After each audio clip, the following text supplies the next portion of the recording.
یعنی آپ مشتاق احمد صاحب کو دوبارہ جماعت اسلامی میں دیکھنا چاہتے ہیں؟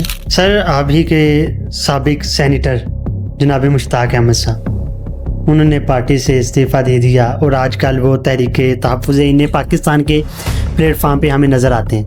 لیکن انہوں نے جب استعفیٰ دیا تو انہوں نے میڈیا میں کچھ ایسی باتیں کہیں کہ میں غزہ کے والا سے تنظیم سازی کرنے جا رہا تھا اور مجھے امیر جماعت اسلامی حافظ نعیم الرحمان صاحب نے کہا کہ تم نے یہ کام کرنا ہے اور یہ نہیں کرنا، اور 12 مرتبہ انہوں نے مجھے ٹوکا اور اس طرح کے انہوں نے الزامات لگائے. آپ سابق امیر جماعت اسلامی اس ان کے بیان کو، فعل کو، قول کو کس نظر سے دیکھتے ہیں؟ آپ کے ساتھ ان کا ایک درینہ رشتہ بھی رہا ہے. میں آج بھی اس کے لیے دعا گو ہوں، اور میں کوئی تبصرہ اس لیے نہیں کروں گا کہ میں نا امید نہیں ہوں. بہت سارے لوگوں کو ہم نے دیکھا ہے کہ جنہوں نے جماعت کو چھوڑا ہے لیکن گم پھر کر وہ دوبارہ پھر جماعت میں آئے ہیں. اس لیے کہ باہر کی دنیا ایک سرابی ہے، لیکن جب ایک آدمی ریئلٹی کی تلاش میں ہو تو چلتے چلتے دوبارہ جماعت میں آ ہی جاتا ہے. تو میں تو اپنے دوستوں کو بھی کہتا ہوں کہ کوئی ایسی بات نہ ہو جس کے نتیجے میں دراڑے یا فاصلے مزید بڑھ جائے.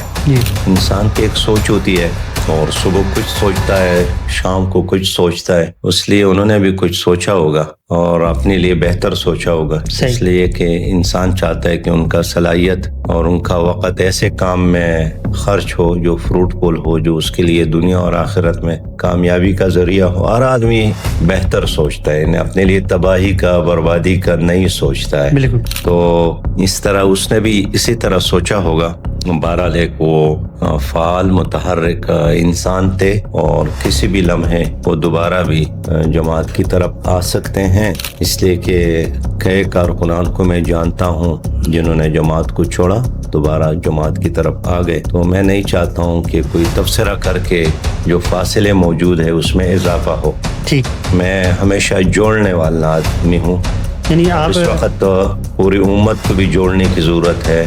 پاکستان کے منتشر سیاست میں بھی محبت، برداشت اور جوڑنے کی ضرورت ہے، اور پارٹیوں کے اندر بھی میں یہی چاہتا ہوں کہ جتنا بھی ہم لوگوں کو جوڑنے میں کامیاب ہو جاتے ہیں تو یہ سوسائٹی کے ساتھ، معاشرے کے ساتھ، ملک کے ساتھ بھلائی اور اچھائی ہے. صحیح. نہیں میرے محترم، یہ جو سینٹر صاحب نے الزامات لگائے ان پہ آپ نے؟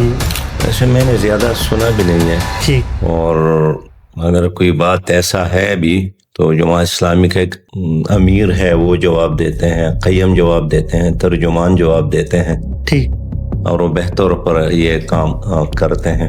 یعنی آپ مشتاق احمد صاحب کو دوبارہ جماعت اسلامی میں دیکھنا چاہتے ہیں؟ میری خواہش ہے کہ جتنے لوگوں نے جماعت کو چھوڑا ہے وہ دوبارہ جماعت میں آ جائے. اس لیے کہ جانے والے میں اکثر بڑے باصلاحیت لوگ ہیں. وہ مسلم لیگ میں ہیں، وہ پی ٹی آئی میں ہیں، وہ دوسری جماعتوں میں ہیں، تو اور وہاں فعال کردار ادا کرتے ہیں. تو اس میں کیا برائی ہے کہ اگر وہ دوبارہ جماعت کو جوائن کر لے.